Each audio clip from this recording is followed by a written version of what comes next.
Anyone who is willing to recap what we have covered till today?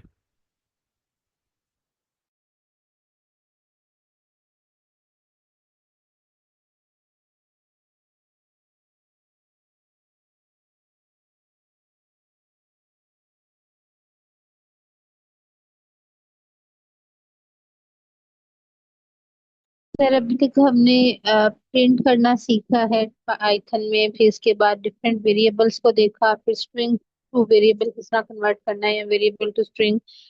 इसके अलावा हमने loops देखे, nested loops देखे, और रैंडम और रैंडम डॉट ब्रैकेट वाला फंक्शन हमने किया, और लिस्ट हमने की। और इसके अलावा जो है हम लोगों ने डिक्शनरी को कल देखा था। That's it. Okay, thank you ma'am. बिल्कुल आपने सही रिकैप किया। हम यही टॉपिक्स कवर कर चुके हैं। इसके अलावा छोटे मोटे टॉपिक्स हैं, नन टाइप्स और नेस्टेड लूप्स, कंडीशनल स्टेटमेंट्स। आज हम मूव ऑन करते हैं आज के टॉपिक पर। आज हम देखेंगे। सर इसमें मैं बुक जी। सर मैं बुक देख रही थी, इसमें ग्राफिक्स वाला जो है वो हम स्किप करेंगे, उसको हम करेंगे कि नहीं करेंगे? ग्राफिक्स वाला जो है ना वो हम स्किप करेंगे। फंक्शंस और ग्राफिक्स। जी, ये हम जी स्किप जी। करेंगे क्योंकि ये स्टैनफोर्ड की लाइब्रेरी है। ये वाली जो लाइब्रेरी ये यूज़ कर रहे हैं ना, फ्रॉम ग्राफिक्स, ये स्टैनफोर्ड की अपनी है। यस। और कैनवस से ये। ओके। पाइथन और की फंक्शंस अपनी। वाला भी स्किप करेंगे? नहीं, फंक्शंस हम कवर करेंगे। Okay sir, thank you. अच्छा, ये वैसे लाइब्रेरी जो पाइथन में यूज़ होती है ग्राफिक्स के लिए वो है टीके। और यहाँ पे जो इन्होंने लाइब्रेरी यूज़ की है वो स्टैनफोर्ड की अपनी लाइब्रेरी है ना। तो ये इधर ही चलती है बस इनकी आईडी पर। लेकिन ये ग्राफिक्स यहाँ पर जो सिखा रहे हैं ना, ये काफ़ी डिफ़िकल्ट है। मतलब इसको सीखने की ज़रूरत नहीं है। डिफ़िकल्ट से मुराद कि ये मैनुअल वर्क है सारा, और इसको करते करते काफ़ी टाइम टेकिंग कोड बन जाता है। तो इसके अलावा लाइब्रेरीज होती हैं, उनकी मदद से आप ज़्यादा अच्छे से डाटा प्रेजेंट कर सकते हैं। बजाय इसको सीखने के वो सीखना चाहिए। ठीक है, फाइल रीडिंग देखते हैं। फाइल रीडिंग में मैंने देखा था थोड़ा यहाँ पे मुश्किल करके लिखा हुआ है, लेकिन फिर भी मैं कवर करता हूँ।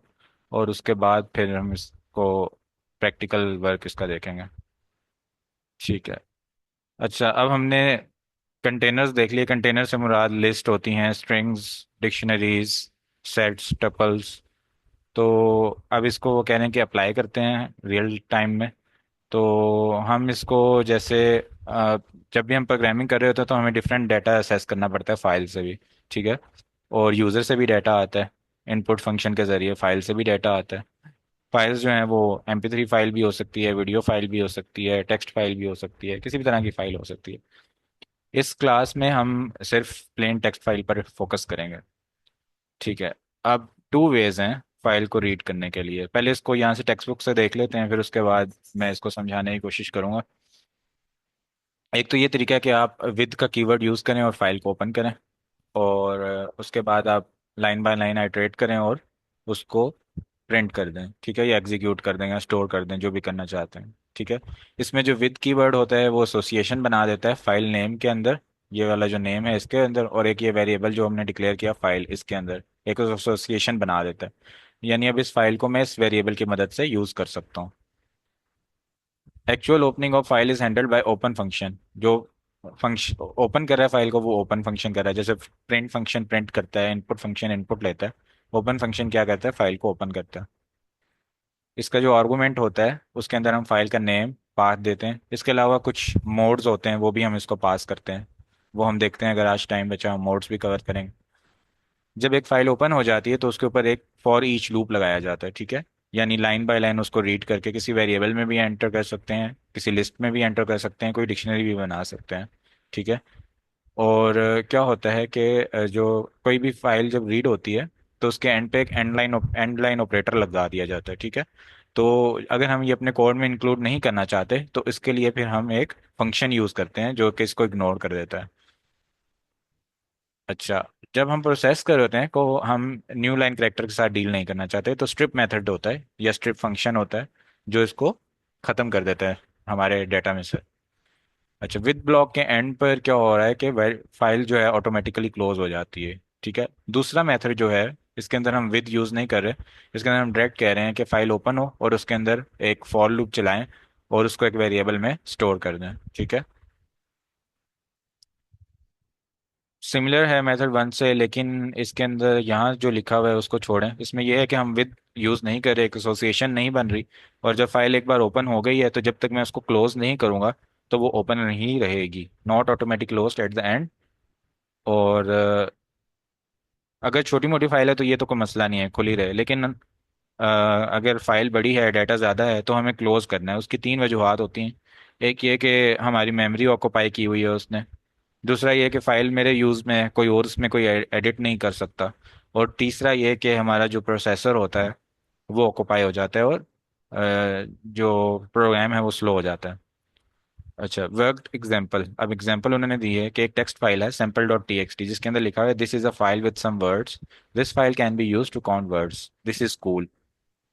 यानी ये फाइल है जिसके अंदर ये टेक्स्ट स्टोर है। अब ये इन्होंने क्या किया, एक डिक्शनरी बना दी आउटपुट में, जिसमें उसने दिस को देखा कि दिस इसमें कितनी बार है, एक, दो, तीन, तीन बार दिस है तो उसने दिस की वैल्यू डिक्शनरी बना के थ्री स्टोर कर ली। इस तरह इस देखा, एक बार यहाँ है एक बार यहाँ है तो उसकी वैल्यू टू स्टोर कर ली। इस तरह हर वर्ड को उसने देखा कितनी बार है और एक डिक्शनरी स्टोर कर लिया। ठीक है, ये बस एक एग्जाम्पल के तौर पर है। इसके अलावा हम लिस्ट भी बना सकते हैं, वैसे भी एज अ स्ट्रिंग भी सेव कर सकते हैं। ठीक है। अच्छा, उसके बाद इसको ओपन करने के लिए वो क्या कह रहे हैं कि इसके अंदर पंक्चुएशंस भी हैं, जैसे ये एक्सक्लेमेशन मार्क है, डॉट्स हैं, तो वो इसको इग्नोर करना चाह रहे हैं। इसको इग्नोर करने का तरीका एक ये है कि उन्होंने पहले एक स्ट्रिंग बना दी जिसके अंदर ये सारे करेक्टर्स रहती है। ठीक है, उस स्ट्रिंग का नाम रख दिया पंक्चुएशन। फिर जब फाइल ओपन की तो उन्होंने उसको बताया कि अगर तो उस फाइल का जो वर्ड आप अभी रीड कर रहे हो या जो सेंटेंस लाइन रीड कर रहे हो उसके अंदर ये पंक्चुएशन नहीं है ना, तभी उसको इंक्लूड करो, वरना इंक्लूड ना करो। तो वो क्या करेगा कि ये जो पंक्चुएशन वाले वर्ड्स हैं या करेक्टर्स हैं इनको इग्नोर कर देगा और उसके अलावा इंक्लूड कर देगा। यही इन्होंने यहाँ किया, पहले एक स्ट्रिंग बना दी पंक्चुएशन की जिसके अंदर करेक्टर्स जो इग्नोर करने थे वो सारे लिख दिए। फिर एक फंक्शन बनाया डिलीट पंक्चुएशन के नाम से, उसके अंदर उन्होंने क्या किया, एक वेरिएबल बना दिया रिजल्ट। अब रिजल्ट में क्या करेंगे, बारी बारी फाइल का डाटा स्टोर करते जाएंगे। अच्छा, अब for character in string, if character not in punctuation, अगर तो करेक्टर इस लाइन के अंदर नहीं है जो हमने यहाँ लिखी, तो फिर तो उस करेक्टर को अपने जो हमारा रिजल्ट है उसमें ऐड कर दो।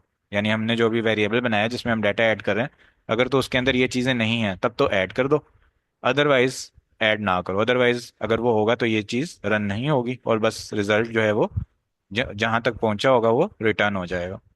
जब ये सारा फॉर लूप कंप्लीट हो जाएगा, सारे करेक्टर्स पूरे हो जाएंगे, तो हमारा रिजल्ट कंप्लीट हो जाएगा जिसके अंदर सारी चीज़ें होंगी, सिवाय उन चीज़ों के जिसके अंदर ये चीज़ें हैं।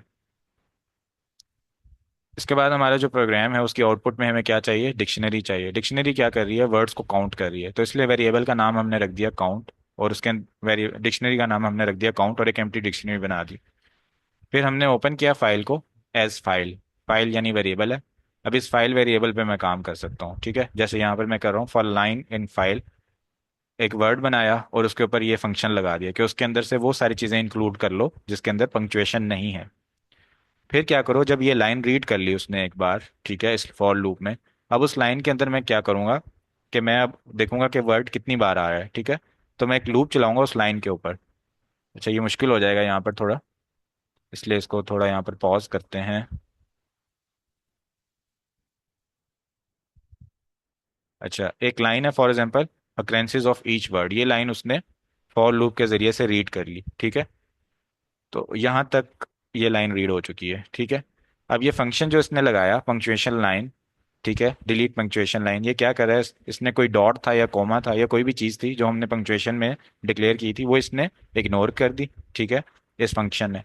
और स्प्लिट ने क्या किया कि उसको स्प्लिट, यहाँ पर इन्होंने स्ट्रिप यूज करना चाहिए था। अच्छा, स्प्लिट वैसे क्या करता है, लिस्ट बना देता है उसकी, उसको वर्ड को अलग अलग कर देता है, लेकिन यहाँ पे स्प्लिट की जरूरत नहीं है हमें। ठीक है, तो उसने, अगर हम स्प्लिट यूज करेंगे तो हमारा हर वर्ड अलग अलग बन जाएगा, यानी अक्रेंसेस अलग बन गया, ऑफ अलग बन गया, ईच अलग बन गया, और वर्ड अलग बन गया। फिर हमने क्या किया, फॉर लूप चलाया। यानी फॉर लूप पहले अक्रेंसेस पे आया, इसने देखा, इसको लोअर कर दिया, ये स्ट्रिंग का फंक्शन है लोअर। ठीक है, इसने लोअर कर दिया इसको, और फिर देखा कि उसको डिक्शनरी में ऐड करना है। डिक्शनरी में अगर वो पहले से है फिर तो उसकी वैल्यू +1 कर दो, अगर पहले से नहीं है तो आप उसको इनिशिएट कर दो। इनिशिएट करने के लिए उसने =1 कर दिया कि अभी पहली बार ये हमें मिल गया है। इसी तरह बारी बारी सारे जो लाइन के हमारे पास कैरेक्टर्स हैं या स्ट्रिंग्स हैं उनके ऊपर वो फॉर लूप चलाता जाएगा, देखता जाएगा पहले से डिक्शनरी में है तो +1 कर देगा वैल्यू में, अगर पहले से डिक्शनरी में नहीं है तो डिक्शनरी में उसको ऐड कर देगा।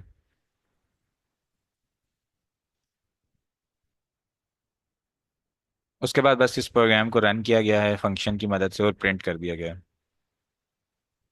ठीक है। अच्छा, यहाँ पर वो अलग अलग से सारी चीज़ों को एक्सप्लेन कर रहे हैं जो मैं पहले से कर चुका हूँ।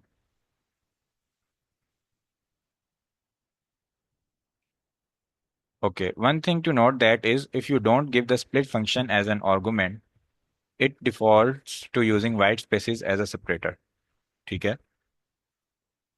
हेल्पर फंक्शन हम कह रहे हैं कि पंक्चुएशंस और obtain a list of resulting words using split function। ठीक है, कि हमारे पास एक लिस्ट हम बना रहे हैं। ठीक है, जैसे मैंने पहले बताया कि स्प्लिट फंक्शन जो होता है ना वो लिस्ट बनाने के लिए यूज होता है ताकि हम बारी बारी उसके करेक्टर पर आइटरेट करें। ठीक है, अगर मैं लिस्ट बनाए बगैर करूंगा ये काम तो क्या होगा कि बजाय इसके कि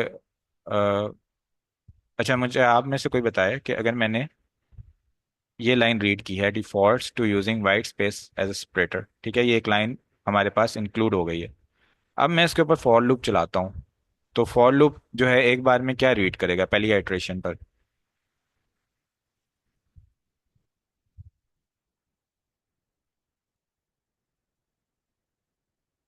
जैसे ये है वर्ड, ठीक है, ये वर्ड एक वेरिएबल है, मैं कहता हूँ फॉर आई इन वर्ड और इस तरह से फॉर लूप लिख देता हूँ। तो जो सबसे पहला आउटपुट होगी मेरी उसमें क्या आएगा, डिफॉल्ट्स आएगा मेरे पास।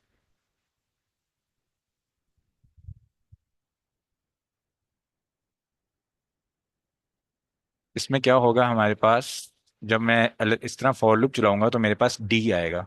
ठीक है, जो फॉर लूप होता है, जो स्ट्रिंग्स होती हैं हमारी, दैट कैन बी अनपैक्ड, और उसका जो हर करेक्टर होता है उसके ऊपर एक आइट्रेशन चल सकती है। जैसे ये लोअर केस एक स्ट्रिंग है तो एल अलग चल सकता है, ओ डब्ल्यू, इस तरह इसके ये 0 पर एल है, 1 पर ओ है।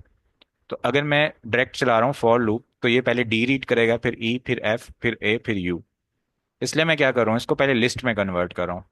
लिस्ट में कन्वर्ट करने से क्या हुआ, जब मैंने स्प्लिट लिख दिया, अब स्प्लिट के ब्रैकेट्स में ना मैं कोई डेलीमीटर पास करता हूँ।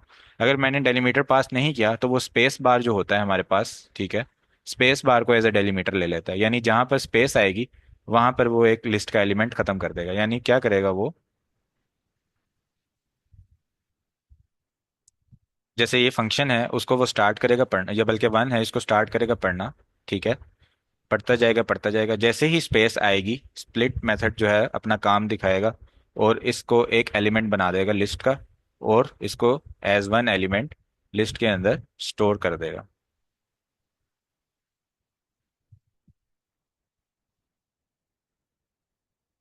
फिर ये स्पेस बार से आगे मूव करेगा, पढ़ना शुरू करेगा, जब तक स्पेस अगली नहीं आएगी। ठीक है, तब तक वो उसको एक एलिमेंट कंसीडर करेगा और अगला एलिमेंट स्टोर कर देगा, थिंग। ठीक है, इसी तरह क्या हुआ, एक लिस्ट बन गई। अब लिस्ट बनने की वजह से क्या कर सकते हैं हम कि उसको वर्ड बाय वर्ड रीड कर सकते हैं। ठीक है। अच्छा, अब इसके अंदर कुछ आपने देखा होगा कैरेक्टर्स बड़े हैं कुछ छोटे हैं, जो हमारे पास इनपुट स्टेटमेंट है। ठीक है, दिस इज कूल ये बड़ा लिखा हुआ है, तो मैं क्या चाह रहा हूँ कि इसको सारे को ना मैं एक मतलब केस सेंसिटिव है ना, तो इस सारे को मैं एक बार छोटा कर दूं, लोअर कर दूं। ये स्ट्रिंग्स के फंक्शंस हैं, तो इसको मैं एक बार लोअर कर दूंगा सारे को, और लोअर करने के बाद for word in words word lower, और उसके बाद फिर मैं चेक करूंगा कि वो डिक्शनरी में है या नहीं। अगर पहले से डिक्शनरी में होगा तो उसके अंदर +1, वरना उसको डिक्शनरी में ऐड कर देंगे =1 करके। यहाँ तक ये सर मेरा टॉपिक एक है। क्वेश्चन है। जी। +1 हम ऑलरेडी, अगर एक चीज हमारे पास डिक्शनरी में है तो फिर उसे हम +1 क्यों कर रहे हैं? और अगर नहीं है तो फिर हम 1 कर रहे हैं। तो ठीक है। अगर नहीं हो तो फिर +1 नहीं करना चाहिए। ओके। लाइक ये अच्छा, मैं कंफ्यूज हूँ इसमें, मुझे प्लीज इसको बता दीजिए। ठीक है, सबसे पहले मैंने दिस रीड किया ना, तो मैं दिस को डिक्शनरी में ऐड कर दूंगा, दिस = यहाँ पर 1 आ जाएगा। ठीक है, उसके बाद जब दोबारा दिस आएगा तो मैं चेक करूंगा कि पहले से डिक्शनरी में दिस है, तो मैं +1 करूंगा तो इसकी वैल्यू क्या हो जाएगी, 2। फिर दोबारा मेरा प्रोग्राम जब इस दिस पर पहुंचेगा तो मैं देखूंगा दिस पहले से डिक्शनरी में है, तो इसकी वैल्यू अब मैं चेंज +1 करके कर दूंगा 3। ठीक है। तो ये तो जब ये एक कंडीशन थी कि पहले से है। ठीक है। अब दूसरी सिचुएशन ये है कि मेरे पास दिस आया, ठीक है, और यहाँ पर कुछ भी नहीं है अभी दिस नाम का। अब मैं कहता हूँ ना दिस +=1, तो ये मुझे एक एरर दे देगा। ये कहेगा कि इस दिस नाम की कोई हमारे पास की नहीं है डिक्शनरी के अंदर जिसको आप प्लस करना चाह रहे हैं। ठीक है। मैं दिस +=1 अगर लिखूंगा तो मुझे प्रोग्राम एरर देगा कि there is no key defined as this in this dictionary. आप किसके अंदर +1 करना चाह रहे हैं? इसलिए मैं क्या कर रहा हूं कि मैं कह रहा हूं this=1। ये क्या करता है, इनिशिएट कर देता है एक नई वैल्यू को। ठीक है। जब मैं इसको =1 करता हूं तो ये इनिशिएट कर देता है और दिस की को ऐड कर देता है और इसकी वैल्यू बना देता है 1। तो एक ये तरीका है दिस को इसके अंदर ऐड करने का। अगर आपको ये तरीका पसंद नहीं आता तो क्या कर सकते हैं, जैसे मैम कलीजा ने कल बताया था कि हम दूसरा जो तरीका होता है उससे भी अपनी वैल्यू डिक्शनरी के अंदर ऐड कर सकते हैं। कैसे ऐड कर सकते हैं? डिक्शनरी का नेम लिखेंगे, उसके अंदर हम लोग लिख देंगे यहाँ पर कि जो उसने फॉर लूप में वर्ड रीड किया है, ठीक है, वो लिख देंगे यहाँ पर। ठीक है। और =1, तो क्या करेगा कि उस की को ऐड कर देगा और उसकी वैल्यू कर देगा 1। अगली बार जब मैंने इस वर्ड को रीड किया तो बजाय इसके कि मैं लिखूं this=2, मैं लिख रहा हूँ, क्योंकि अगर मैं this=2 लिखूंगा तो हर बार तो मुझे अलग से लिखना पड़ेगा this=3। अब अगली बार लिखना पड़ेगा this=4। तो उसको अवॉइड करने के लिए मैंने बस एक चीज लिख दी +=1, कि जब अगली बार रीड हो तो उसके अंदर 1 था अब 2 बन जाए, 2 था तो 3 बन जाए। Thank you sir, now I got it. Okay.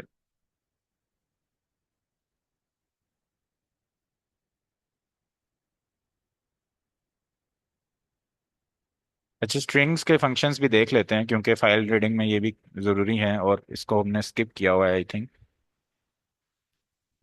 जल्दी से इसको मैं कवर करूंगा क्योंकि हम स्ट्रिंग्स कवर कर चुके हैं, बस इसके मेथड्स कवर कर लेते हैं। अच्छा, स्ट्रिंग्स में क्या होता है, जो सिंगल चीज़ें होती हैं उनको कैरेक्टर्स कहते हैं। ठीक है। एस्केप कैरेक्टर्स होते हैं जैसे new line operator, tab, backslash को प्रिंट करना है तो उसके साथ बैकस्लैश डाल के करूंगा, बैक स्पेस डालनी है अगर, यानी एक स्टैंडर्ड लिखा उसमें से डी मैंने खत्म करना है तो मैं ये वाला एस्केप कैरेक्टर यूज़ करूंगा। एस की कोडिंग होती है, ये कंप्यूटर साइंस का कॉन्सेप्ट है, ये मैंने पहली क्लास में कवर किया था। यूनिकोडिंग फर्स्ट क्लास में हम कवर कर चुके हैं। ये सिर्फ मतलब प्रोग्रामिंग के अंदर इसका कुछ नहीं है, प्रोग्राम आगे से क्या कर रहा है, वर्ड्स को कैसे स्टोर कर रहा है। ठीक है। हाँ, जब आपने अगर एस्की के साथ डीलिंग करनी है, कोई ऐसा प्रोग्राम है जिसके अंदर एस्की डीलिंग है, तो आपको फिर थोड़ा पता होना चाहिए कि ए कहाँ से स्टार्ट हो रहा है, ए की वैल्यू हमारे पास कहाँ से स्टार्ट हो रही है, 65 से स्टार्ट हो रही है, और जो स्मॉल ए है वो 97 से स्टार्ट हो रहा है। ठीक है। तो ये थोड़ा सा आइडिया इसका होना चाहिए। अच्छा, स्ट्रिंग क्या होती है? क्रैक स्ट्रिंग जो वैसे स्ट्रिंग को कहते हैं लिस्ट ऑफ करेक्टर्स के, ढेर सारे करेक्टर्स की एक लिस्ट जो होती है वो स्ट्रिंग होती है। ठीक है। अब इस स्ट्रिंग के अंदर क्या है, स्पेस भी एक करेक्टर है। ठीक है। और ये एक अलग इटरेशन पर पड़ा है, एक अलग इंडेक्स पे पड़ा है, इसी तरह कोमा भी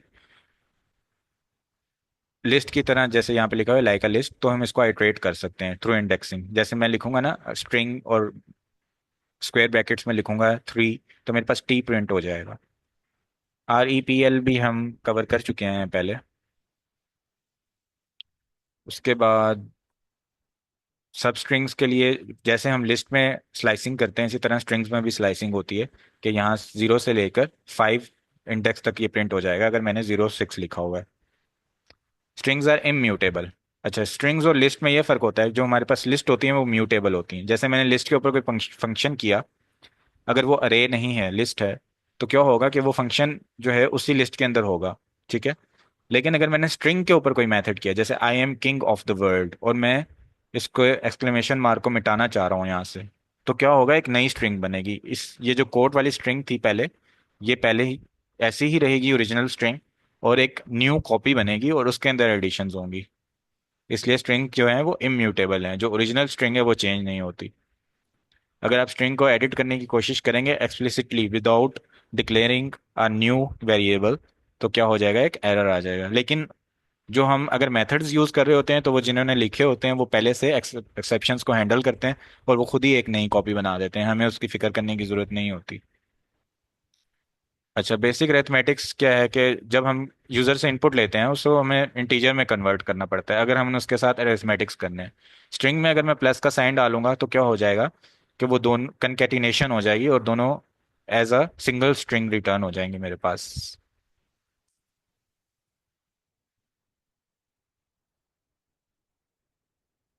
यही कनकेटिनेशन लिखी हुई है यहाँ पर। ओके, ये जो ORD होता है ये हमारे पास ASCII करेक्टर्स के लिए यूज होता है।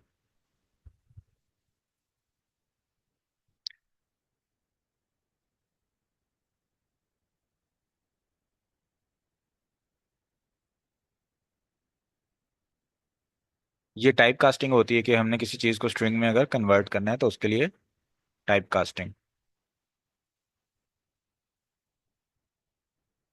ये साथ साथ कंडीशंस भी चेक कर रहा है कि स्ट्रिंग कौन सी किसी से बड़ी होती है। तो ये आस्की के लिहाज से चलता है, जिसका आस्की वैल्यू कम हो तो वो स्ट्रिंग हमारे पास पहले आएगी, और जिसकी आस्की वैल्यू वैल्यू बाद में होगी वो बाद में आएगी।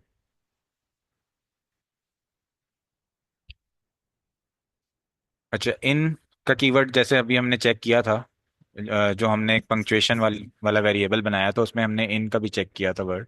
तो उस वो क्या होता है कि हमने for example some in code, तो ये चेक करेगा कि सम इसमें है या नहीं।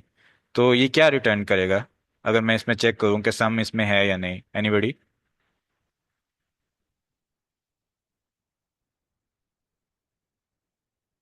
फिर सम तो समर को फिर ये ब्रेक डाउन कर देगा ना। एग्जैक्टली ये यहाँ इसको इतना रीड करेगा और ये बोलेगा कि दिस इज प्रेजेंट, यानी ट्रू रिटर्न आएगा। इस तरह मैं हु चेक करूंगा तो हु यहाँ पर फॉल्स इसलिए आ रहा है क्योंकि यहाँ पर स्मॉल h है और यहाँ पर बड़ा H लिखा हुआ है। ठीक है, अगर यहाँ पर मैं छोटा h लिखूंगा तो फिर ये ट्रू रिटर्न हो जाएगा मुझे। लेकिन सर हु टू, अच्छा एक सेकंड, यस ठीक हो गया। केस उसके साथ सेंसिटिव। साइन ऑफ एक्सक्लेमेशन है। जी जी। अच्छा, लूपिंग ओवर स्ट्रिंग्स, स्ट्रिंग्स के ऊपर हम जैसे अभी हमने आइटरेट किया था, इंडेक्सिंग जैसे हम लिस्ट के ऊपर करते हैं वैसे हम स्ट्रिंग्स पर कर लेते हैं। रिवर्स स्ट्रिंग, यहाँ पर इन्होंने एक फंक्शन बनाया है जो स्ट्रिंग को रिवर्स कर रहा है। For each loop, for each loop का मतलब यही होता है कि बारी बारी उसके जो करेक्टर्स हैं वो रिटर्न कर दें। फैंसी इंडेक्सिंग के वो कह रहे हैं रिवर्स स्ट्रिंग का फंक्शन तो हमने लिखा, लेकिन वो उस तरह से फंक्शन नहीं बनाना चाह रहे जो एल्गोरिदम एक फॉलो कर रहे थे। तो उसके लिए हम इंडेक्सिंग के जरिए भी उसको रिवर्स कर सकते हैं। ये पहले कवर हो चुका है, मैं मंजली ने कवर किया था। और स्प्लिट, ये फंक्शंस है हमारे पास। स्प्लिट होता है एक फंक्शन, ठीक है। स्प्लिट क्या करता है कि इसके अंदर से जैसे यहाँ पर मैंने स्पेस डेलीमीटर दिया हुआ है तो ये स्पेसिस को खत्म कर देगा। अगर यहाँ मैं कोमा दे दूंगा तो ये कोमा खत्म कर देगा इसमें से। अपर क्या करता है कि जो हमारे पास स्ट्रिंग होती है उसके सारे जो करेक्टर्स होते हैं उनको कैपिटल कर देता है। लोअर क्या करता है, जो हमारे पास स्ट्रिंग होती है उसके सारे जो करेक्टर्स होते हैं उनको लोअर कर देता है। रिप्लेस क्या करेगा कि इसमें डन को रिप्लेस कर देगा विद गुड। और फाइंड क्या करता है, फाइंड इसके अंदर मुझे रिटर्न कर देता है कि ये इसके अंदर है या नहीं। और जो पहला इंडेक्स होगा उसको वो रिटर्न करेगा कि यहाँ पर है, अगर मैंने इंडेक्स रिटर्न करना है। स्ट्रिप क्या करता है, स्ट्रिप उसके अंदर से end line operators, white spaces, trailing white spaces, यानी जहां जैसे हमने देखा था पहले एंड टू एंड ऑपरेटर्स आ रहे थे तो उसको खत्म करने के लिए कि हम अपने प्रोग्राम में एंड लाइन ऑपरेटर इंक्लूड नहीं करना चाहते, उसके लिए स्ट्रिप यूज होता है। इसको रन करके देखते हैं। तो ये देखा आपने कि ये स्प्लिट ने इसको लिस्ट में बना दिया। अपर ने सारे जो लेटर्स थे उनको बड़ा कर दिया, लोअर ने सबको छोटा कर दिया, रिप्लेस ने डन को, वट्स डन इज गुड को गुड से रिप्लेस कर दिया। और आई से इट्स डन, यहाँ पे भी आई से इट्स गुड, इट्स डन, दोनों जगह डन, बल्कि तीन जगह डन था, तीनों जगह उसने रिप्लेस कर दिया। फाइंड से उसने हमें रिटर्न कर दिया कि वो किस इंडेक्स के ऊपर है जो आप ढूंढना चाह रहे हो, फॉर। ठीक है, वो 15 इंडेक्स से स्टार्ट हो रहा है। स्ट्रिप क्या करता है कि एंड पर जो ट्रेलिंग हमारे पास एंड लाइन ऑपरेटर्स या वाइट स्पेसिस कोई हैं तो उनको खत्म कर देता है। Good to know. इसके अलावा और मेथड्स हैं, ठीक है। स्टार्ट्स विद ऐसी स्ट्रिंग जो TH से स्टार्ट हो रही हो, स्टार्ट विद मेथड यूज करके हम इससे चेक कर सकते हैं। एंड्स विद, ये लीड कोड में यूज होते हैं फंक्शंस। टाइटल क्या करेगा कि इस सारे जो सेंटेंस के वर्ड्स हैं उनका फर्स्ट लेटर्स हमें जो है रिटर्न कर देगा। इज अल्फा चेक करेगा कि ये अल्फा है, यानी अल्फाबेट है या नहीं कोई। और इसके अंदर इसको रन करके चेक करते हैं। इस डिजिट चेक करेगा कि ये डिजिट्स हैं। इज एल नम चेक करेगा, यानी अल्फा न्यूमेरिक, कि ये अल्फाबेट्स और न्यूमेरिक हैं या इसके अलावा भी कोई चीज़ है इसके अंदर। इस स्पेस जो है वो चेक करता है कि ये कोई स्पेस है या कोई और चीज़ है। तो फर्स्ट वाला जो इज अल्फा था वो हमारे पास ट्रू आया है, और जो सेकंड वाला इज अल्फा है उसके अंदर एक्सक्लेमेशन मार्क है, इस वजह से ये हमारे पास फॉल्स आ गया है। पैलिंड्रोम के लिए एक फंक्शन बनाया हुआ है। ठीक है। Anybody having any question till now? Sir actually हम लोग जिस तरह पहले कर रहे थे, लाइक हम गूगल क्लैप पे प्रॉब्लम लिख के उसको सॉर्ट आउट कर रहे थे और अंडरस्टैंड कर रहे थे चीजों को, वो अकॉर्डिंग टू मी, मेरे लिए वो ज्यादा कन्वीनियंट वे था चीजों को अंडरस्टैंड करने का। इस तरह अच्छा। मुझे मतलब इतनी सारा चीजें जो है ना वो कंबाइन हो गई हैं, अच्छा, इसमें यही है तो ना इसमें कि, मुझे थोड़ा इशू आ जी रहा जी, है। मैंने अभी क्लास स्टार्ट की थी ना, तो मैंने यही अनाउंस किया था कि पहले मैं टेक्स्ट बुक कवर करूंगा, उसके बाद फिर मैं जो है ना इसके प्रैक्टिकल करूंगा। क्योंकि अगर मैं प्रैक्टिकल करता हूँ ना नोटबुक पर, तो फाइल रीडिंग को तो मैं नोटबुक पर कवर नहीं कर सकूंगा, ठीक है। और स्ट्रिंग्स जो है इसका मैंने जस्ट ओवरव्यू देना था मेथड्स का, क्योंकि स्ट्रिंग्स हम पहले कवर कर चुके हैं, इसलिए मैंने इसको टेक्स्ट बुक से ऐसे ही रीड कर दिया है। तो टेक्स्ट बुक जो है वो उसमें से चीज़ें स्किप हो जाएंगी अगर नोटबुक पर हम जाएंगे, क्योंकि वो टाइम टेकिंग होता है। तो जिस चीज़ की समझ नहीं आई वो मुझे बताएं, वो हम नोटबुक पर फिर प्रैक्टिस कर लेते हैं। स्ट्रिंग में से किसी चीज़ की समझ नहीं आई वो बताएं, फाइल रीडिंग का भी नहीं बताएं। यानी स्ट्रिंग में से आप बताएं कि मुझे इस चीज़ की समझ नहीं आई, ठीक है, जो था थोड़ा ट्रिकी, उसको मैंने रन भी कर दिया साथ, तो उसको हम नोटबुक पर प्रैक्टिस कर लेते हैं। सर हम कोई डिक्शनरी इंपोर्ट करके कर सकते हैं, जिस तरह वो कल वाला जो मेरा क्वेश्चन था। जैसे यहाँ पर डिक्शनरी इंपोर्ट हुई है। यस सर, लाइक ये अपनी कोलैब नोटबुक पे अगर हम डिक्शनरी इंपोर्ट करें। जी कर सकते हैं हम। वो फिर फाइल हैंडलिंग, एक तो फाइल हैंडलिंग है ना कि एक फाइल में डाटा है, आपने उससे रीड करना है, एक तो वो चीज़ है, ठीक है। क्या आपने उसको ओपन किया, उसके ऊपर लूप चलाया, फिर जिस तरह से भी आप उस डाटा हम्म। को स्टोर करना चाह रहे हैं, लिस्ट बनाना चाह रही हैं, ठीक है। या फिर आप चाहती हैं कि फॉर एग्जांपल हम इसकी प्रैक्टिस भी कर लेते हैं। इस किसी और का कोई क्वेश्चन हो तो आप पूछ लें।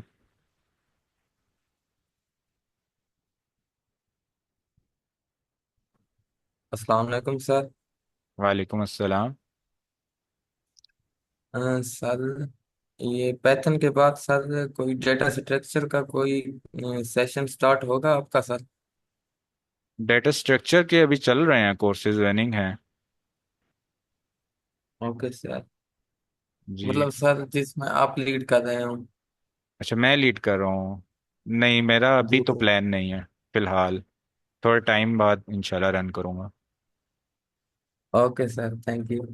वेलकम। लेकिन मुझसे ज़्यादा जिनको आता है, जिनके पास मुझसे ज़्यादा नॉलेज है, एक्सपीरियंस्ड प्रोग्रामर्स, उनके आजकल चल रहे हैं, वो आप अटेंड कर लें। जैसे सर उमर ओके सर। हैं, सर उमर हैं जो कोड इन प्लेस में जो क्वेश्चंस को रिव्यू कर रहे थे, तो वो मेरे ख्याल से 2-3 इयर्स का एक्सपीरियंस है सॉफ्टवेयर की जॉब में।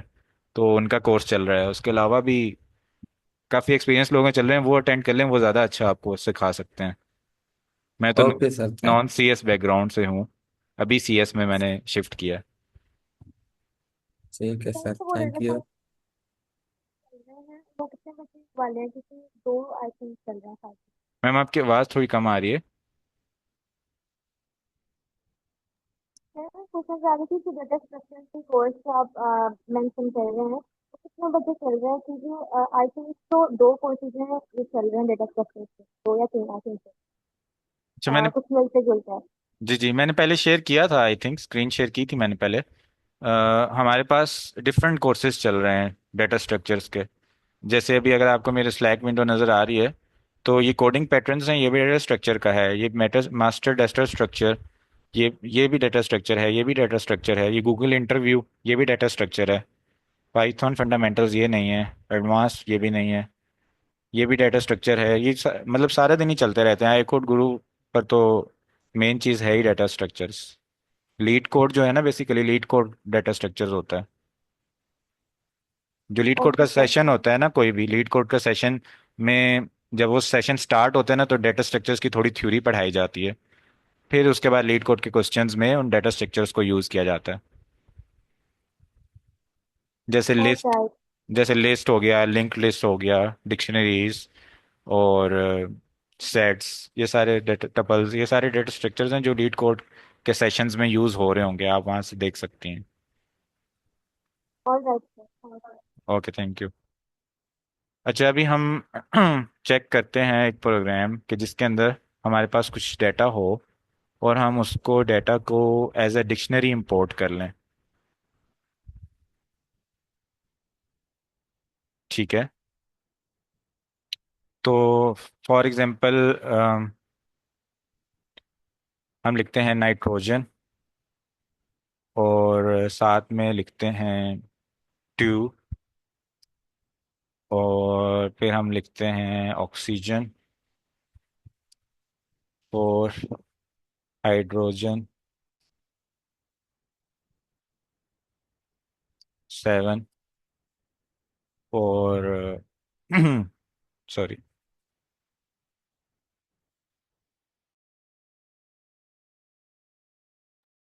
अच्छा मैम सायरा, आप कुछ लिखवाएं डाटा मजीद इसमें, कि जैसे ये for example, for the sake of example, ये हमारे पास की है और ये उसकी जी। वैल्यू। ओके, तो इसमें रेपिटेशन भी आ जाए?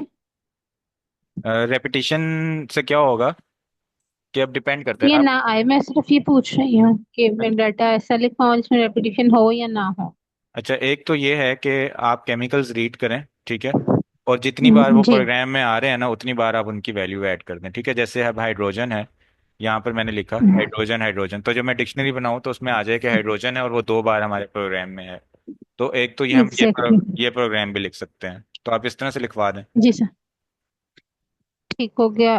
और लाइक इस तरह से ना मैं हाइड्रोजन ऑक्साइड लिखवाती हूँ, उसमें फिर भी वो हमें बताएगा ना कि यहाँ पे हाइड्रोजन 3 टाइम है या नहीं। हाइड्रोजन ऑक्साइड से लिखें? ठीक है, हाइड्रोजन ऑक्साइड। अगर मैं इसको ऐसे लिखूंगा तो फिर ये नहीं बताएगा, ठीक है। अगर स्पेस मैं उसमें कर इसके दें। अंदर स्पेस कर दूंगा तो फिर मुझे हाइड्रोजन अलग से बताएगा ये, और ऑक्साइड एक अलग एलिमेंट, अलग की बन जाएगी। और अगर हम इसमें एक साइन मतलब वो दे दें लोअर स्पेस का, यानी यस, फिर भी बताएगा कि नहीं हाँ, फिर मैं अपना इस साइन प्रोग्राम, के थ्रू? जी जी, फिर मैं डिपेंड करता है कि अगर मेरे प्रोग्राम में और ज़्यादा पंक्चुएशन मार्क्स हैं, ठीक है, तो मैं वो वाले इंक्लूड करूँ और अपनी स्ट्रिंग में ये वाला इंक्लूड ना करूँ। तो हम ये कर लेते हैं इस तरह। ओके, देन आप लिथियम लिख लें, सोडियम लिख लें।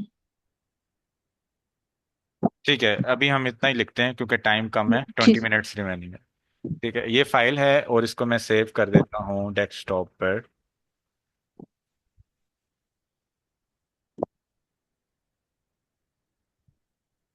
केमिकल्स।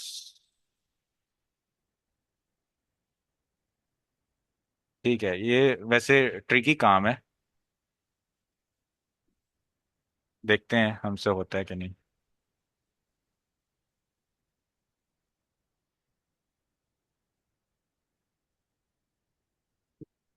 ठीक है, ये मैंने प्रोग्राम रन किया है VS कोड। नोटबुक मैंने इसलिए रन नहीं की, जी। नोटबुक को एक्सेस नहीं होगी मेरी डेस्कटॉप की, ठीक है, तो मैं इसलिए यहाँ इसको रन कर रहा हूँ।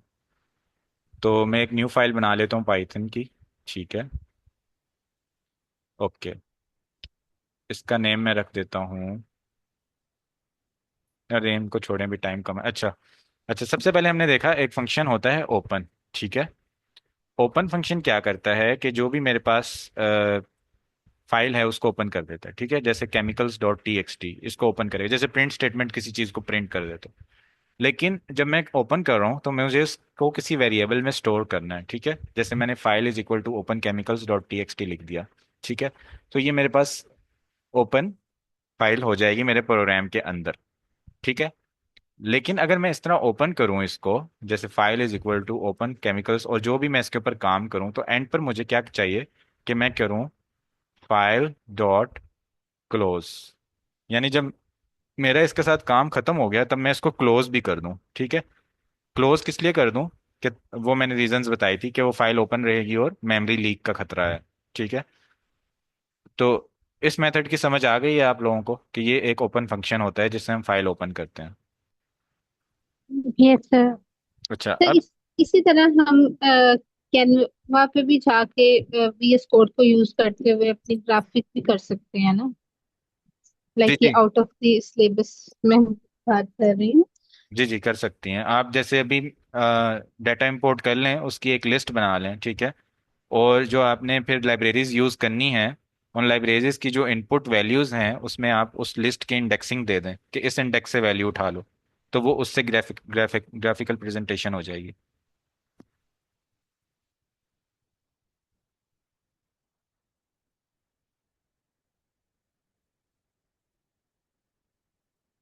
अच्छा, एक तो ये तरीका है कि हम इसको ओपन करें और फिर क्लोज भी करें। ठीक है। दूसरा तरीका ये होता है कि हम विद का कीवर्ड यूज करें। विद से क्या होगा कि मुझे खुद से क्लोज करना नहीं पड़ेगा। जैसे ही मेरा इसके साथ काम खत्म होगा फाइल के साथ, ठीक है, मैं लिखूंगा with open chemicals dot T X T as file. तो जैसे ही मेरा ये फंक्शन खत्म होगा, इसके साथ मैं अपना काम खत्म करूंगा, तो फाइल खुद ब खुद ही इस जहां जब उस लाइन पर पहुंचेगी जहां मैंने ये विद से मैं बाहर आ गया हूं, तो फाइल खुद ब खुद ही क्लोज हो जाएगी। तो ये दो तरीके हैं जो हमने इस टेक्स्ट बुक में भी पढ़े हैं। ठीक है। तो जो प्रेफर किया जाता है वो ये तरीका है, ताकि फाइल खुद ही क्लोज हो जाए, क्योंकि अक्सर इंसान जो है वो क्लोज करना उसको भूल जाता है। ठीक है।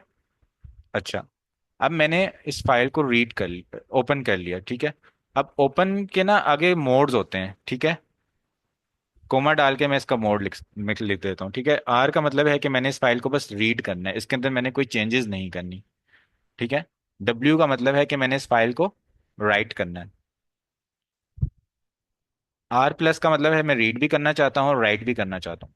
अच्छा, डब्ल्यू लिखने से क्या होगा कि मेरी फाइल जो मौजूद है डेस्कटॉप पर, तो उसमें ये हो जाएगा कि वो वाली फाइल डिलीट हो जाएगी और मैं यहाँ पर जो डाटा लिखूंगा जो भी, वो डाटा जो है उसके अंदर राइट हो जाएगा, वो ओवर राइट हो जाएगी, पुरानी फाइल डिलीट हो जाएगी। तो अगर मैं चाहता हूँ पुरानी फाइल डिलीट ना हो और जो मैं डाटा लिख रहा हूँ वो उसके एंड पर ऐड हो जाए, तो उसके लिए मैं लिखता हूँ ए। ए का मतलब होता है अपेंड, यानी जो पहले से सारा डाटा लिखा हुआ है उसके अंदर आप अपेंड कर दो। तो अभी अगर मैं कुछ भी नहीं लिखता तो इसका मतलब है कि मैं लिख रहा हूँ आर। कुछ ना होने का मतलब है कि मैंने आर लिखा हुआ है, रीड लिखा हुआ है, यानी डिफॉल्ट इसका जो मोड होता है वो रीड मोड होता है। अच्छा, अब पाथ्स होते हैं दो तरह के। एक होता है एब्सलूट पाथ। ठीक है। और एक होता है रिलेटिव पाथ।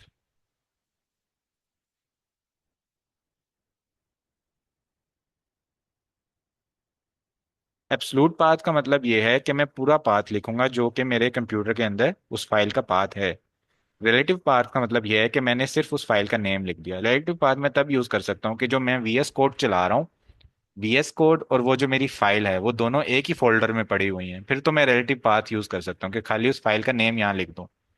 लेकिन अगर वो दोनों चीजें एक फोल्डर में नहीं हैं तो फिर मुझे एब्सलूट पाथ यूज करना पड़ेगा। एब्सलूट पाथ मैं कैसे देख सकता हूँ कि फॉर एग्जांपल मैंने अब ये डेस्कटॉप पर फाइल पड़ी है, इसको यूज करना है, तो मैं डेस्कटॉप ओपन करूंगा। ठीक है। इस फाइल की प्रॉपर्टीज में जाऊंगा और प्रॉपर्टीज में नहीं आ रहा। ठीक है। यहाँ क्लिक करूंगा टेक्स्ट, तो यहाँ पर मेरे पास एड्रेस आ जाएगा। ठीक है। अभी ये डेस्कटॉप पर है तो ये एड्रेस नहीं आ रहा। फॉर एग्जांपल मेरे पास सी में एक फाइल है, ठीक है, जो कि प्रोग्राम फाइल्स में पड़ी हुई है। तो जब मैं क्लिक करूंगा यहाँ पर, तो मेरे पास एक पूरा पाथ आ जाएगा। ये पाथ जो होता है सी प्रोग्राम फाइल्स और आगे फाइल का नेम, ये होता है एब्सोल्यूट पाथ। ठीक है। अब वीएस कोड। Yes sir.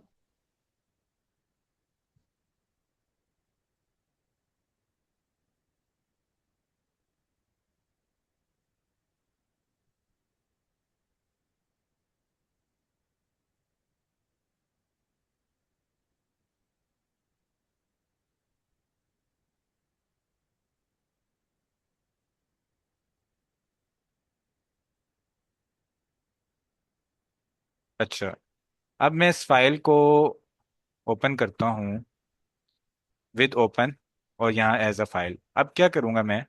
अब मैं लिखूंगा एक फॉर लूप, ठीक है, फॉर लाइन इन फाइल।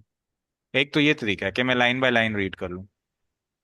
दूसरा तरीका ये है कि मैं एक वेरिएबल बना दूं, लाइन, और मैं यूज करूं एक मेथड रीड लाइन। तो ये क्या करेगा, फाइल से लाइन को रीड कर लेगा, ठीक है। और हम क्या करते हैं कि प्रिंट करते हैं लाइन को, और देखते हैं कि हमारे पास क्या आउटपुट आती है।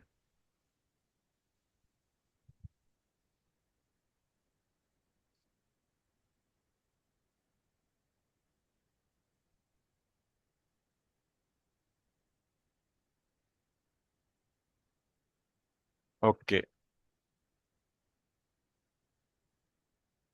फाइल फाउंड एरर आ गया। वो कह रहे हैं कि हमें ये फाइल नहीं मिली, ठीक है, no such file or directory, क्योंकि जो हमारी फाइल है उसका हमने एब्सोल्यूट पाथ नहीं दिया। तो हम यही पाथ इसको दे देते हैं।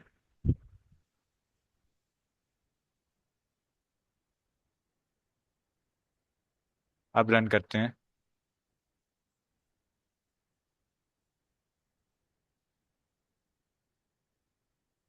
Okay, Unicode scapegoated, can't decode bytes in position 2 3, truncated,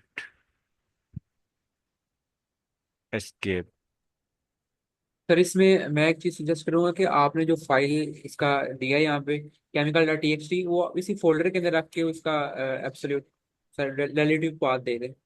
वो फाइल इसी फोल्डर के अंदर रख दें आप नहीं, किसी तरीके से। फाइल तो ओपन हो गई है हमारे पास, एरर चेंज हो गया है। एरर आया है यूनिकोड एरर, ठीक है, जो कोडेक है उसमें उससे कन्वर्ट नहीं हो पाया। तो हम ऐसा करते हैं कि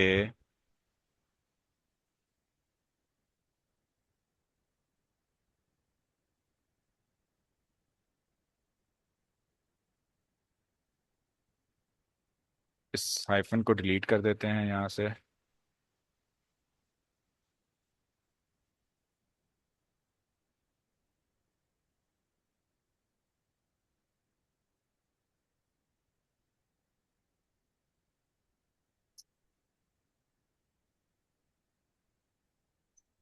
सिंटेक्स एरर आ रहा है, सी यूजर समझा desktop chemicals dot T X T S file.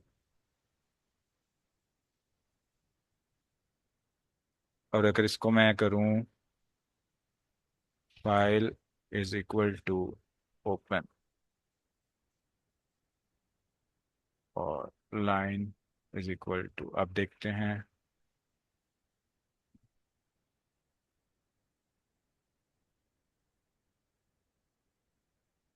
अच्छा, ये यही एरर आ रहा है कि आपने पाथ ठीक नहीं दिया।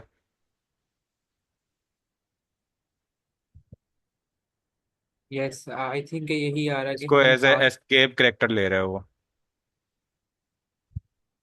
ट्रंकेटेड यू पता नहीं क्या। तो हम इस पाथ को मिटा देते हैं।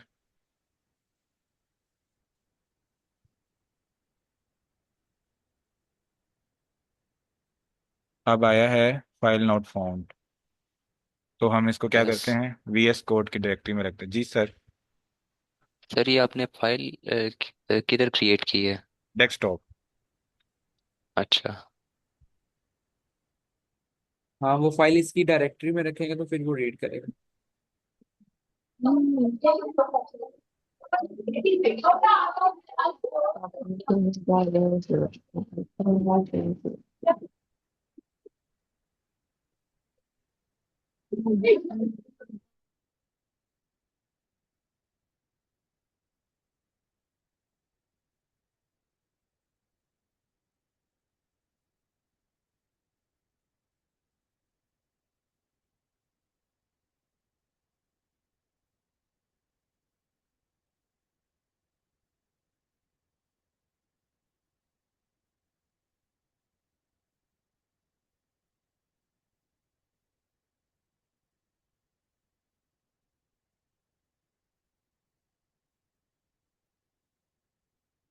फाइल नॉट फाउंड का एरर आ रहा है यहाँ पर।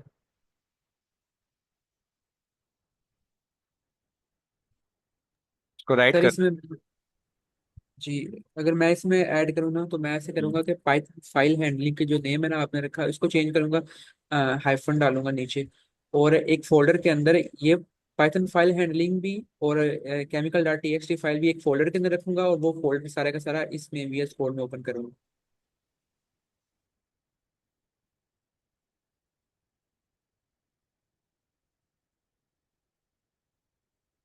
अच्छा दोबारा बताएं सर, आप क्या कह रहे हैं?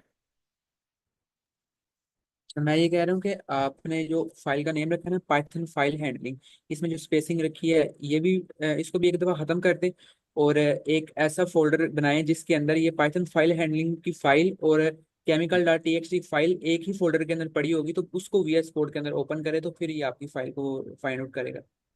ठीक है, ऐसे कर लेते हैं।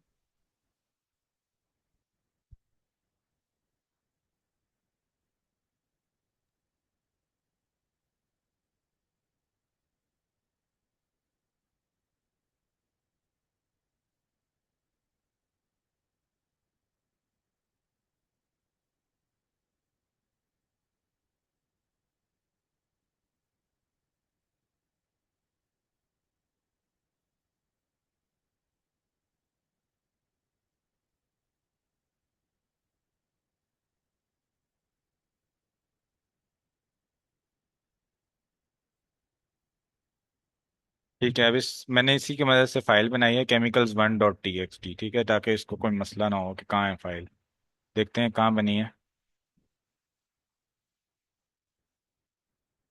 इधर तो कहीं भी नहीं है फाइल ये वाली। ये फाइल बनी है,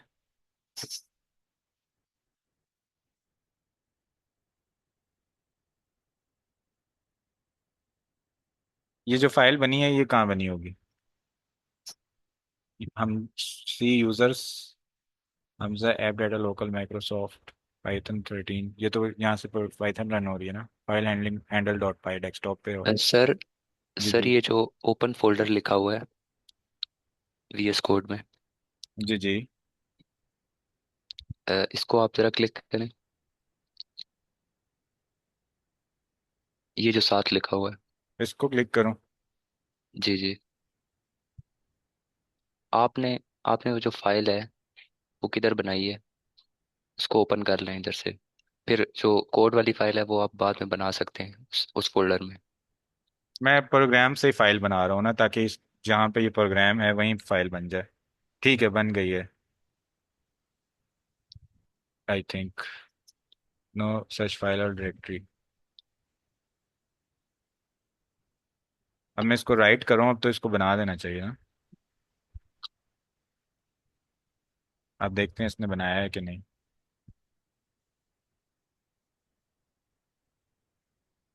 नहीं। सर, बेहतर यही है कि अभी इस टाइम आपने वीएस कोड में ना कोई भी फोल्डर ओपन नहीं किया हुआ, इसकी वजह से इशू आएगा। ठीक है, एक डेस्कटॉप ओपन कर लूँ? न्यू फोल्डर बनाए ना, एक न्यू फोल्डर बना लें बेशक।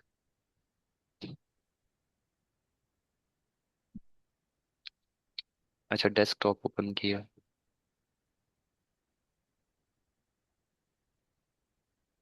अब इसके अंदर ना आप यहाँ पे ऊपर ऑप्शन आ रहा होगा क्रिएट फाइल का, ये ऊपर टॉप पे, यहाँ क्रिएट फाइल करें, उसको डॉट टीएक्सटी कर दें।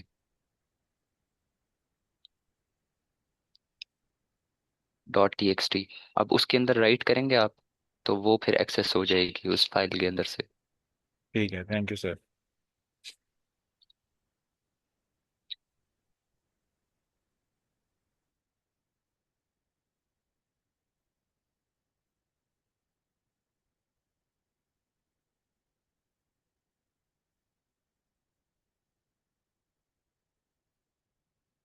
ठीक है, ये फाइल अब रन हो गई है।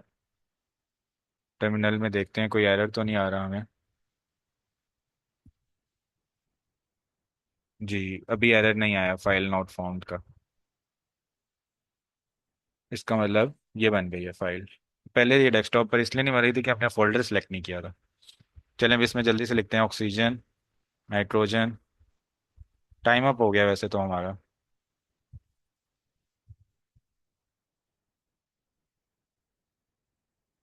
और क्या केमिकल्स होते हैं? सर सोडियम लिख लें बस सर, बस ठीक है। अब ये फाइल मैंने यहाँ लिख दी है ना, तो जल्दी जल्दी मैं कवर कर लेता हूँ। ठीक है, समझाए बगैर। इसको मैंने ओपन कर लिया। ठीक है। और for line in file print line करता हूँ तो देखते हैं क्या आता है। हमारे पास ये लाइन आ गई। ठीक है। अब ये line for line in file हो गया। ठीक है। इसके बाद फॉर लाइन इन फाइल एक बनाता हूँ, word is equal to line dot strip, बल्कि स्प्लिट, उससे एक लिस्ट बन जाएगी मेरे पास। ठीक है। एक वर्ड की लिस्ट बन गई। ठीक है। अब मैं लिखता हूँ फॉर आई इन वर्ड, और एक डिक्शनरी ऊपर इनिशिएट कर देता हूँ, dictionary is equal to for I in word if I in dictionary. तो आप क्या करें, I plus for I in dictionary आप क्या करें, आई की वैल्यू में एक ऐड कर दें, I is equal to I plus one. और एल्स आप क्या करें, बल्कि डिक्शनरी में तो मैंने इसको बताया नहीं, करें डिक्शनरी में करें। और एल्स क्या करें आप, कि आई को इनिशिएट कर दें डिक्शनरी में, और एंड पर प्रिंट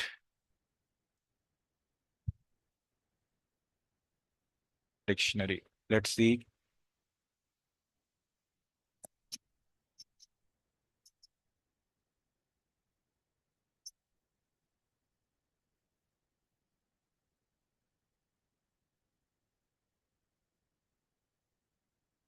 अब क्या सिंटेक्स एरर आ रहा है?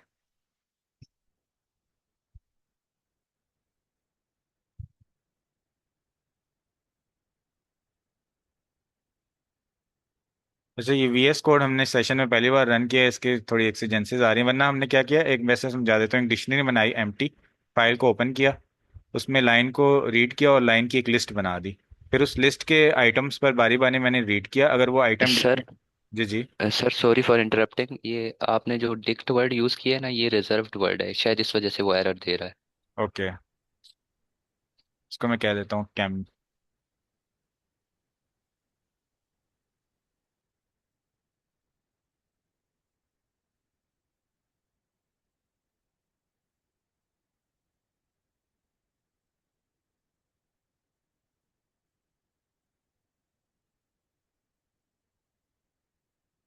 अभी भी एरर आ रहा है, क्या एरर आ रहा है?